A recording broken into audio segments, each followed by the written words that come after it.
আমার খুব খিদে লেগেছে, 2টা বিস্কুট খাই।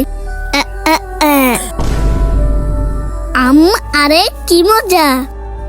আরে পাগল, তুই আমার দোকানে বিস্কুট খেয়ে ফেলছিস? আরে আমার সারাদিন বেচা কিনা নেই, আমি পানি নিয়ে আসতে গেছি, এই সুযোগে তুই আমার দোকানে বিস্কুট খেয়ে ফেলছিস? এই পাগল, যা এখান থেকে। ভাই, তুমি আমার মুখের থেকে খাবারটা কেড়ে নিলে। যত সব পাগল ছাগল হয়েছে। আরে বুঝলাম না, দুপুর হয়ে গেছে, কোনো কাস্টমারের খোঁজ নাই, ঘটনা কি বুঝলাম না। দুপুর করে বিকেল চলে এসলো, একটা কাস্টমার আসলো না। আচ্ছা, আমি ওই পাগলটাকে খেদিয়ে দেখি ভুল করলাম, যাই খুঁজে নিয়ে আসি পাগলটাকে।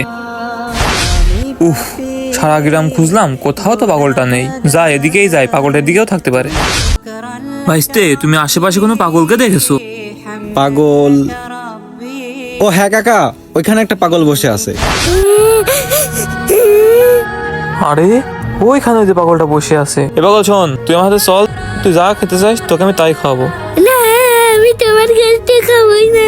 ভাই, আমার ভুল হয়েছে, তুই আমার সাথে চল, তুই যা খেতে চাস তোকে আমি তাই খাওয়াবো। না, তুমি আমার মুখের কাছ থেকে খাবার কেড়ে নিয়েছো, আমি তোমার কাছ থেকে খাবো না। আল্লাহ, আমি এখন কি করব? তুমি আমাকে মাফ করে দাও আল্লাহ। বন্ধুরা, ভিডিওটি ভালো লাগলে অবশ্যই চ্যানেলটি সাবস্ক্রাইব করে যাবেন।